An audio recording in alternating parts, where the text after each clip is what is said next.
Not overrated at all. Before I saw this, I assumed it was probably overrated. I was wrong. It lives up to and surpasses its reputation in pretty much every way. It has probably changed the way I will look at movies for the rest of my life. My favorite movie.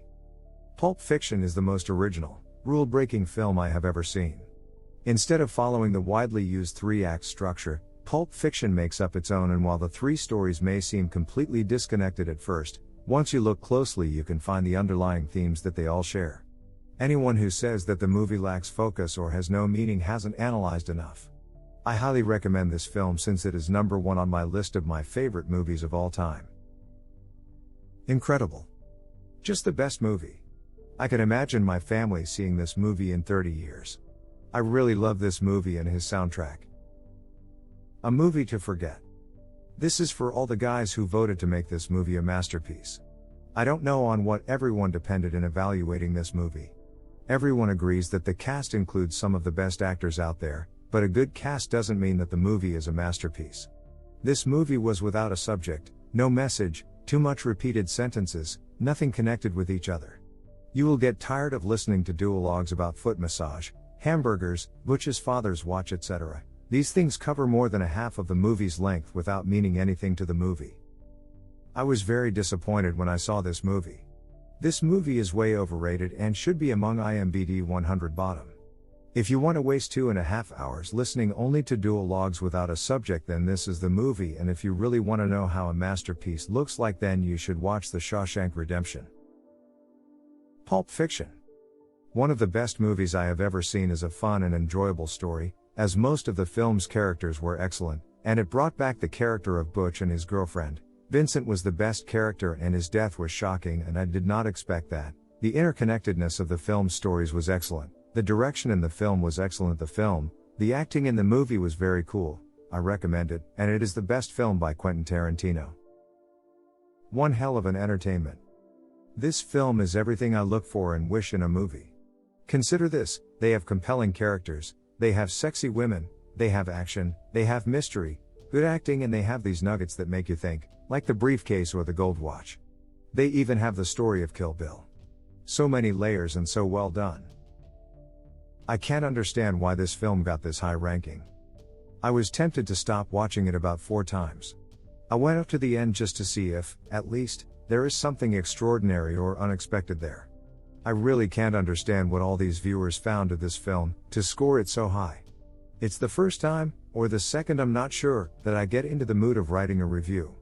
The reason, I guess, is because this film is the 5th in the top 250 ranking, and I couldn't see why. The curiosity of the ranking was also the reason of watching it at the first place. There is a high-end casting and a top-level director, but nothing more, in my opinion. I tried looking it through the eyes of 1994, but still, compared to other productions of the age, is far behind. If you find yourself in the position wondering whether to watch this film or not, due to its place in the list, don't waste your time. The most rewatchable movie of all time. Possibly the most influential movie made in history since the first movie ever made. Even after 25 years and a countless number of copycats, this movie absolutely holds up and feels fresh. As many of you would know, this movie is sort of like a tribute to the pulp stories written back in the 40s and 50s, which have punchy and witty dialogue and over-the-top violence. The random chit-chat between characters regarding obscure things might feel a waste of time, as it doesn't move the plot. But Tarantino is a genius, and he believes in character development more than plot development, so these chats actually humanizes the characters a lot and makes them relatable and memorable, the absolute converse of Nolan.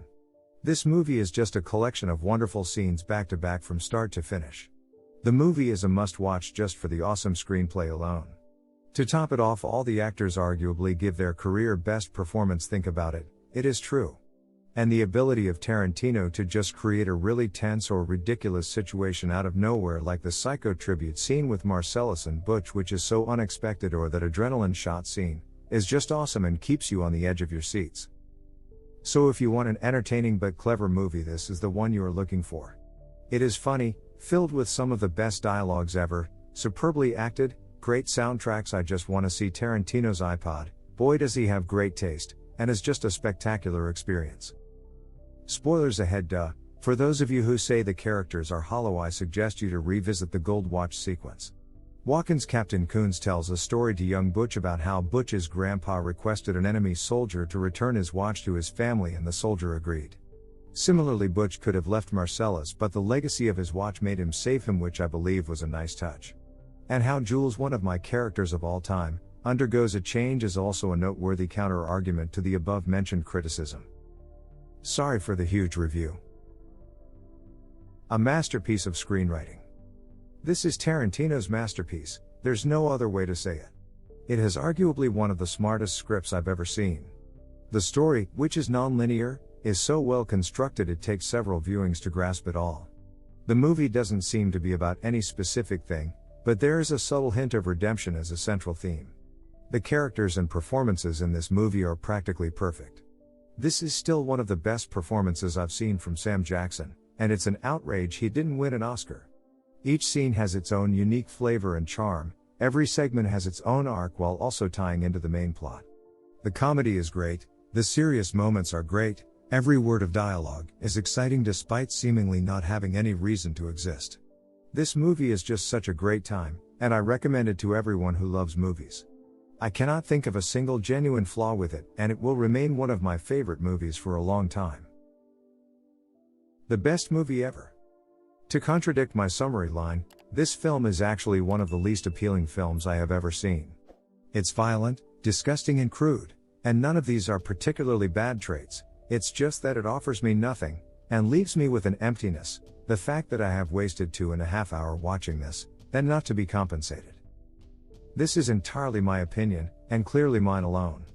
Nearly everyone loves this film, and they are honest enough to clarify it, but if my review is completely the opposite, I still feel compelled to write. I'm sorry, but 9th on the list of the top 250 films seems grossly inappropriate. The most ludicrously inflated reputation of any film. The hugely overrated trivial chatting, the grotesque violence, the moral vacuum, the deadly slowness, the length, about an hour too long, make it incomprehensible today how this picture ever made people rave the way they did on this board. The greatest film ever?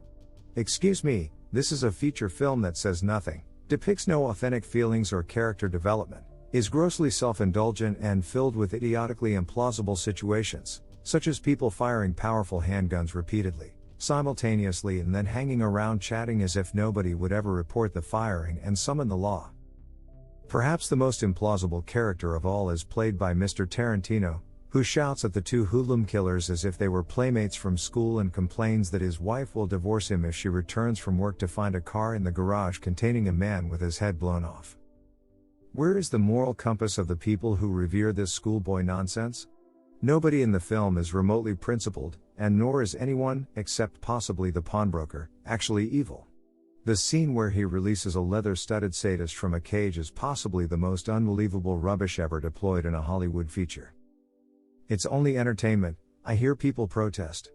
Well, the difference between Mr. Tarantino and filmmakers of stature is that they are capable of entertaining while instructing, and of integrating the two. Simply the best.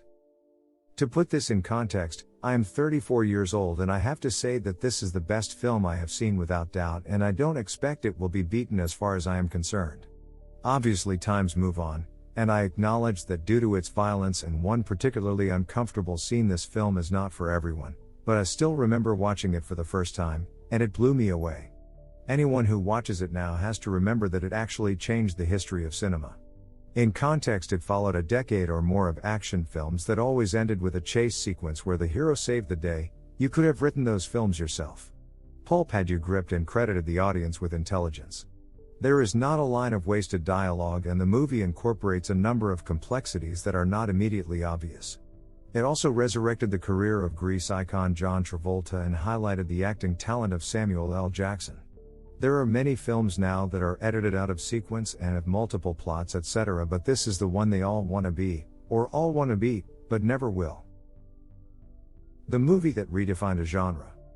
Viewers are taken on a ride through 3 different stories that intertwine together around the world of Marsellus Wallace. Quentin Tarantino proves that he is the master of witty dialogue and a fast plot that doesn't allow the viewer a moment of boredom or rest. From the story of 2 hitmen on a job, to a fixed boxing match, to a date between a hitman and the wife of a mob boss. There was definitely a lot of care into the writing of the script, as everything, no matter the order it is in, fits with the story. Many mysteries have been left, such as what is inside of the briefcase and why Marsellus Wallace has a band-aid on the back of his neck, which may be connected.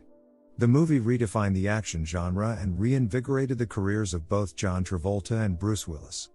This movie is required viewing for any fan of film. How about you? What is your review on this movie? Tell us in the comments. And don't forget to like and subscribe.